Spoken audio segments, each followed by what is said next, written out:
Orang-orang sekarang yang sering memvonis banyaknya, oh kalau hukum kisos tidak ada, pemerintah tidak terapkan, berarti masalah togut. Togut ini berarti yang disembah selain Allah.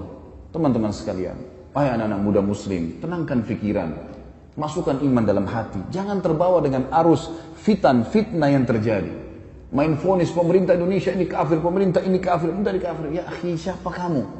Duduklah, ibadahlah kepada Allah, azan ke masjid, baca Quran, perbanyak ibadah, jaga mulut. Kata Nabi SAW, man kana yu'minu billahi wal akhir falyakul khairan aw liyasmut. Siapa yang mengaku beriman pada Allah dan akhir, dia cuma ucapkan yang baik, yang dia tahu dan dia tahu bermanfaat buat dia di akhirat, atau dia diam. Jangan ikut campur, nggak usah. Sekarang antum memvonis si fulan tidak benar, si fulan tidak benar. Dari mana ilmu antum tidak benar? Indonesia ini bukan negara Islam. Tapi teman-teman sekalian, berapa presiden kita? 5 atau 6 sebelumnya yang sampai sekarang Muslim atau bukan? Muslim. Salah satu syarat negara Islam pemimpinnya Muslim. Yang kedua, mayoritas masyarakat Muslim atau bukan? Nah, tinggal yang ketiga syaratnya, terterapkannya hukum Islam, kan gitu. Baik, pertanyaan di Indonesia, apakah hukum Islam sudah diterapkan? Hah? Sudah akhi, sebagian belum. Sekarang begini anda tanya, ini hukum Islam belum? Bukan duduk di majelis ilmu begini. Hah? Takmir masjid, hukum Islam bukan? Azan dikumandangkan, 5 waktu sholat dikumandangkan. Kalau kita Ramadan diiklanin nggak? Baik, kalau kita pergi haji, jemaah haji pergi nggak? Pemerintah buat nggak program haji? Puasa Ramadan, zakat, ada badan zakat nasional. Kita bebas, antum sekarang buat yayasan, kumpulin zakat, sedekahkan, buka rumah anak yatim, buka pesantren. Kita punya pengajian agama, antum nikah dengan cara Islam bukan? Baik, antum cerai Islam. Ada majelis ulama enggak di Indonesia? Teman-teman sekalian, yang belum diterapkan di Indonesia apa? Pencuri potong tangan, ya? Orang berzina dirajam. Ini bagian daripada syariat, bagian, bukan totalitas syariat di situ. Harus kita tenangkan pikiran dan hati kita, teman-teman. Jangan terbawa cuma emosional dan ilmunya kurang, akhirnya kemana-mana nih, gitu kan? Ban mobil kita kalau bannya lagi kempes, tambah angin saja, jalan. Kita enggak, kempes, buang semua mobilnya. Nah iya, langsung main vonis. Teman-teman, manusia semua bisa berbuat salah, punya kekurangan, gitu kan? Tetapi kita mendoakan. Yang saya lihat adalah kita di Saudi misal contoh ya, saya karena pernah tinggal di sana, saya melihat di setiap mimbar hari Jumat disebutkan. Nanti antum bisa lihat di dalam kitab Fathul Majid, syarah kitab Tauhid, yang dikatakan taghut kullu ma'ubida min dunillah. Itu yang pertama. Setiap apa yang disembah selain Allah, itu namanya taghut. Yang kedua dijelaskan oleh Ibnu Qayyim, ini perkataan Imam Malik yang pertama. Yang kedua Ibnu Qayyim mengatakan kullu ma tajawaza bil abdu min ma'budin au matbu'in au muta'. Setiap yang dilakukan oleh hamba dengan melewati batas dari yang disembah, yang ditaati atau yang diikuti. Ini namanya taghut. Kalau disembah, yang ditaati. Tentunya yang disembah ini dia redho disembahnya. Kalau yang tidak redho nggak masuk taghut. Seperti orang menyembah Nabi Isa atau menyembah Nabi Muhammad, nggak bisa dikatakan Nabi Muhammad taghut, tidak. Ini maksudnya yang disembah dan dia redho. Seperti orang, ya dia pakai sorban, murid-murid datang, cium tangannya, minum kobokannya, cium kakinya, ini taghut. Karena dia senang orang nyembah dia. Banyak gak seperti itu? Iya. Orang datang pada dia sampai ruku dan sujud, dan dia senang. Orang seperti itu.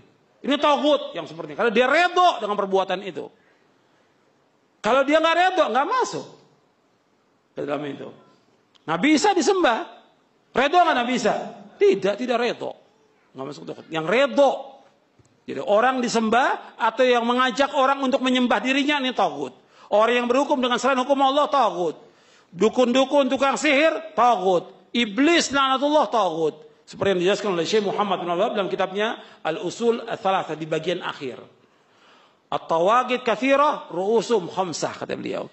Bahwa taghut itu banyak sekali, pokoknya ada 5. Yang pertama iblis laknatullah alaih. Ini taghut, iblis.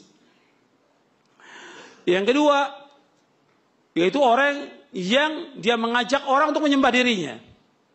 Man da'a ila ibadah nafsi. Yang ketiga yaitu man ubida wa huwa radin. Barang siapa yang disembah dan dia redha. Ini tagut. Yang keempat yaitu tukang-tukang sihir, dukun-dukun, ini tagut. Tukang ramal, ini tagut. Yang kelima, man hakama bi ghairi ma anzalallah. Yang berhukum dengan selain hukum Allah, ini tagut.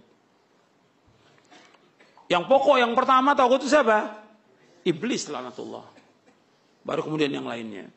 Ini nabi-nabi dan para rasul alaihi wassalatu wassalam, seperti yang Allah sebutkan dalam surah An-Nahl, itu mereka walaqad ba'atsna fi kulli ummatin rasulan an i'budullah wajtanibu taghut.